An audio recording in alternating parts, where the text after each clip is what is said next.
Once Upon a Christmas Time by Thyra Ferré Bjorn. Chapter 8. In the Swedish home, the next most important event of the holiday season, following Christmas Eve, was the robbing or plundering of the Christmas tree. This was a delightful custom, and although it is not as old a tradition as some of the others, it has become a permanent one which will remain for many years in the future. In my youth, this Christmas festivity promised the most fun for us children, and we looked forward to a day completely free from the restraint of rules. It was a day of freedom, filled with joy and happiness for old and young alike. The Christmas tree in Sweden had a special mission. It provided for each household the gayest celebration of the year. There was nothing serious at this celebration as there was on Christmas Eve. It was a time when family friends were invited to a party which might take place any time between Christmas Day and January 13th, and the invitations were usually given by word of mouth on Christmas Day following the Julata. But after the 13th of January, 20 days after Christmas, there could be no Christmas tree robbings. As every day of the year has a name according to the Swedish almanac, this day, January 13th, was called Nut Day, and after 20 days on Nut, we danced the Christmas tree out. In Swedish, it rhymes in this manner.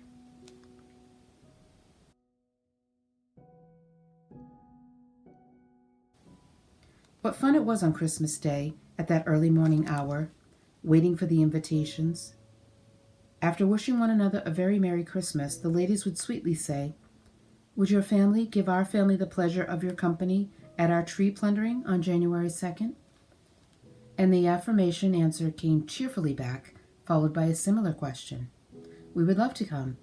And will you join us for ours 2 days later on January 4th?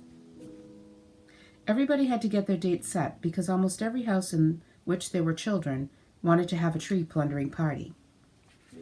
It seems to me, as I remember now, that the whole Christmas season was just one big, gay, happy party.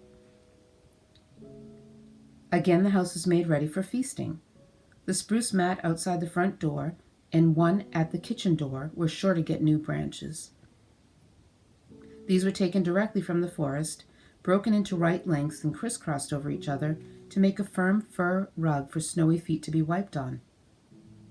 I always thought that the spruce mat made the house look cheery, and the smell from it, that pure, newly cut spruce smell, permeated the house when the door was opened to the great out-of-doors.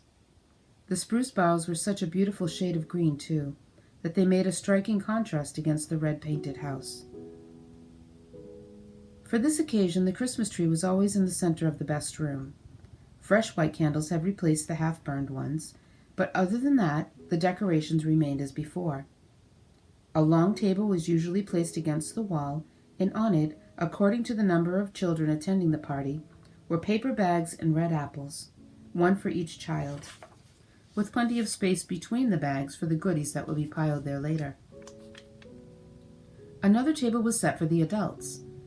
This was the fanciest of all coffee tables, spread with plenty of sandwiches, all the special coffee bread, and many varieties of cookies and cakes. And there was always a big torte, heaped with whipped cream, making it resemble a small snow mountain. The best silver and crystal plates were used, and to top off the magnificent refreshments, there was a large crystal bowl filled with sliced oranges covered with powdered sugar. Cups, spoons, and everything else were set out early, so that all the hostess had to do while the guests were there was to make the coffee and to see to it that everything was properly served. The silver coffee service, still sparkling from the Christmas cleaning, was put to good use now.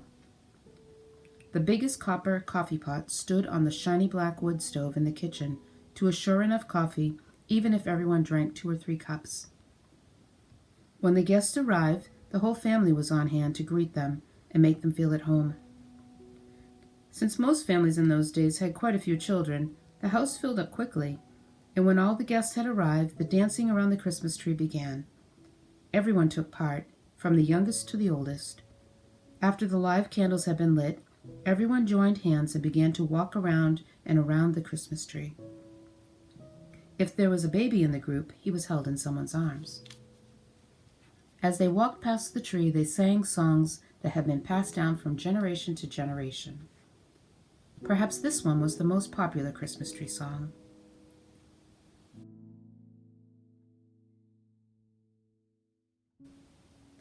The song says that Christmas has come again and will last until Easter, although between the two comes Lent. The singing and dancing went on.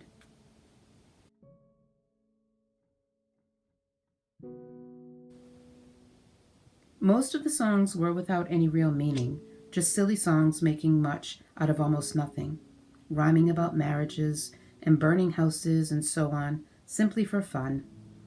But everyone sang with lusty voices while they danced round and round the tree. After a while, the older people sat down to rest for a few moments, some gasping for breath, others impatient to get started again. Singing games with gestures were next on the agenda. The fox runs over the ice now. The fox runs over the ice now. May I please, sing the song of the baker. At the end of the first verse, everyone knelt down, bent forward, clapped hands on the bare floor many times, making a loud noise and singing as he clapped. This is the way the baker does, wherever he stands, wherever he goes. May I please, sing the song of the butcher. The song had at least 10 verses, and the singers mimicked old men, old women, boys, girls, shoemakers, tailors, chimney cleaners, and the parson. There was a certain appropriate motion for each character, and the song was accompanied by shouts of laughter. After a while, parlor games were played. There were riddles, guessing games, and winking games. The old were young again, and the children almost forgot that they were playing with grown-ups who did not usually indulge in children's games. And so the afternoon drifted into evening, as the clock ticked away the minutes, and suddenly the aroma of freshly brewed coffee filled the house, and it was time for the youngsters to rob the tree. As the adults watched, the children, on a given signal, began to prance about the tree, picking it clean of all of its splendor, placing their trophies in a big heap on the long table where the bags were. Down came the gingerbread men and the Christmas bucks, the confect candy and the colorful tassel candy, the tomps and the angels. When all the goodies had been cleaned off, an adult would remove the candles and apples.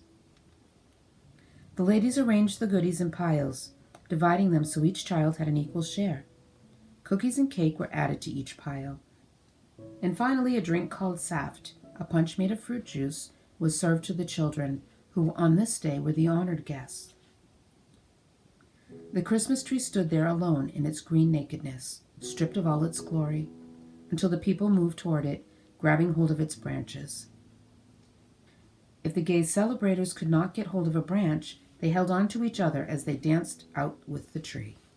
Around the room, down the long hall, through the large kitchen and the back hall, singing and shouting, and finally out into the yard, where the tree was left in a lonely corner, to be chopped up for firewood, or just to be forgotten and blown about by the strong north wind in the dark winter night. So the tree's beautiful story ended.